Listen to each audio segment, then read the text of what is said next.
sentuhan awal saja.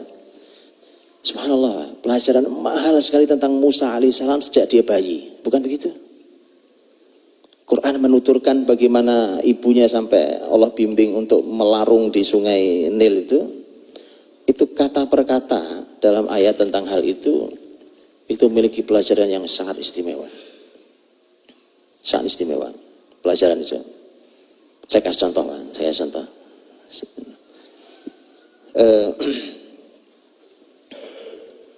Seorang ibu, kan ibunya Nabi Musa ketakutan kan? Ketakutan karena ini kalau Musa bayi ketahuan bahwa dia sudah lahir pasti dibunuh. Karena keputusan paling aneh di sebuah negeri saat itu adalah bahwa setiap bayi laki-laki yang lahir dari kalangan Bani Israel harus mati. Itu keputusan Firaun.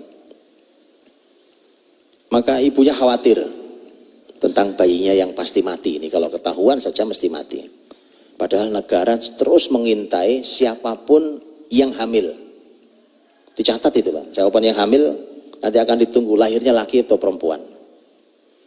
Baik, pertanyaan saya, kalau seorang ibu sedang khawatir terhadap bayinya, itu bayinya dipeluk erat atau dilepas? Sepakat kita kan? Bayinya dipeluk erat, Pak. Begitu khawatirnya, bukan begitu? Tapi apa perintah Allah pada ibunya Nabi Musa? Disuruh dilepas.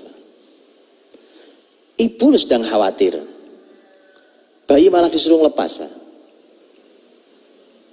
Sudah begitu semua tahu sungai Nil ini mengalir dan akan melewati istana Firaun. Anda bisa lihat itu. Lihat bagaimana pelajaran mahal buat keluarga, Pak. Kadang-kadang yang Allah putuskan itu kadang tidak cocok dengan perasaan kita, bukan begitu? Tapi ikuti Allah saja. Apakah Musa mati? Oh enggak, Musa yang malah menjatuhkan Firaun itu nanti, betul? Makanya ikuti Allah, walau kadang bertentangan dengan perasaan kita. Jadi subhanallah, ibunya Nabi Musa begitu khawatirnya. Bahkan dalam kisah itu ibunya Nabi Musa berkata, waqalat li ukhtihi qussi. Ibunya Nabi Musa berkata pada saudarinya Musa, kakak perempuannya Nabi Musa, qussi itu ikuti adikmu. Nah, begitu dilarung ikuti adikmu.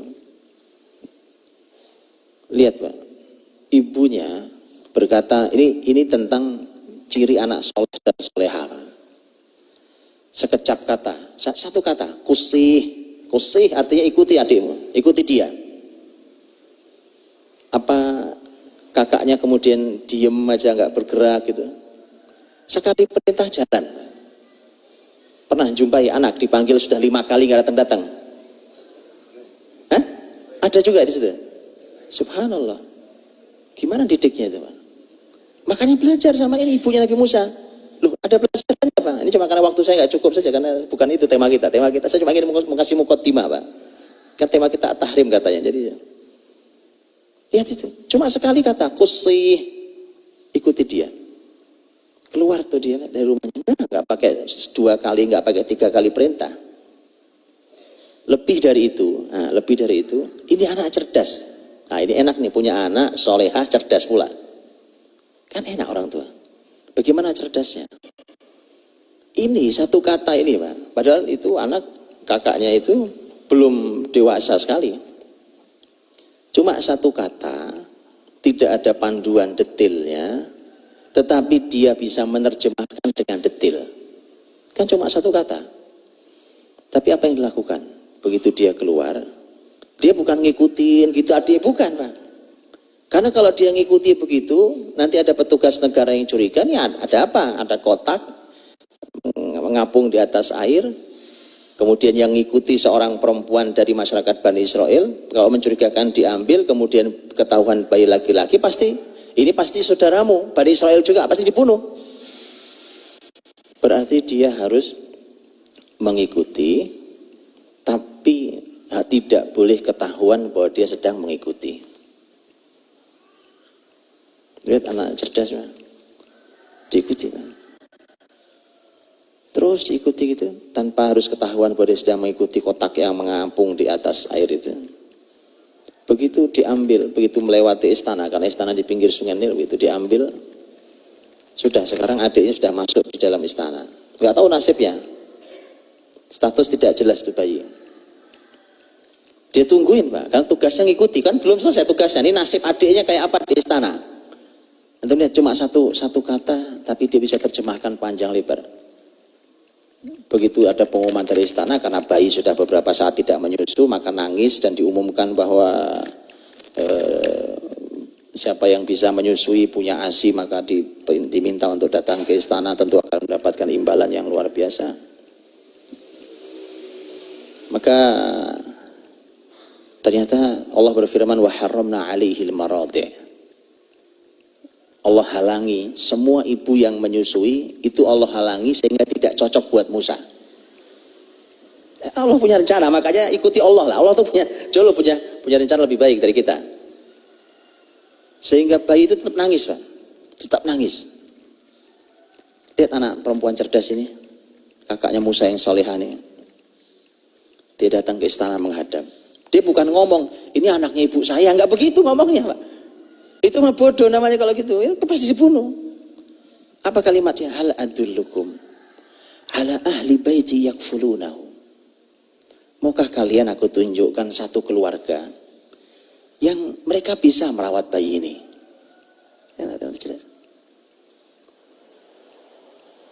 Tentu istana bilang, oh boleh, bawa ke sini. Ibumu, ya sini. Datang ibu Musa ke istana, menyusui itu bayi, dia mau ibunya, Pak. Istana tidak tahu, sampai detik itu istana tidak tahu. Saya cuma ingin motret bahwa satu kecap kata langsung dijalankan, dan satu kata itu bisa diterjemahkan dengan sangat baik oleh anak ini. Enak kan punya anak gitu, Pak? Itu Quran itu bicara itu tentang Nabi Musa alaihissalam. Apa pernah ada yang tahu? Apa ada ibu-ibu hari ini yang nyusui anaknya di rumah digaji negara? Ada? Digaji gara-gara nyusui anaknya, ada di sini? Ini ibunya Musa alaihissalam, gara-gara ngikuti perintah Allah. Itu Pak, kalau perintah Allah. Karena Musa bolak-balik istana menyusui. Kemudian ibunya Musa bilang, saya tidak bisa bolak-balik begini terus. Karena saya punya anak, itu Nabiullah Harun, yang juga masih kecil, jaraknya cuma setahun.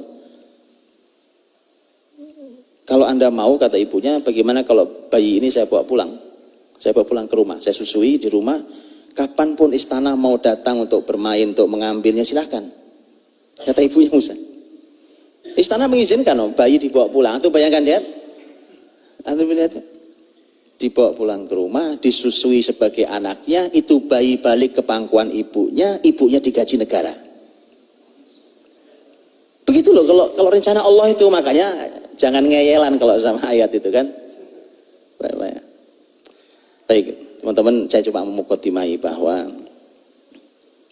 betapa pembahasan sebesar ini tentang tema keluarga itu, saya cuma ngasih contoh sedikit. Itu tidak terbahas oleh kita.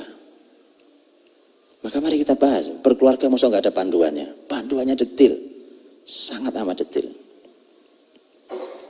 Musa nikah, di Quran ada atau tidak? Musa nikah, nah tadi kan Musa kecil, Pak. Ada. Musa nikah di Quran, luar biasa, Pak. Luar biasa. Proses nikahnya Nabi Musa alaihissalam. Mau saya ceritain sedikit atau nggak usah? Kita langsung masuk at-tahrim aja. Sedikit ya, sedikit nih, Pak.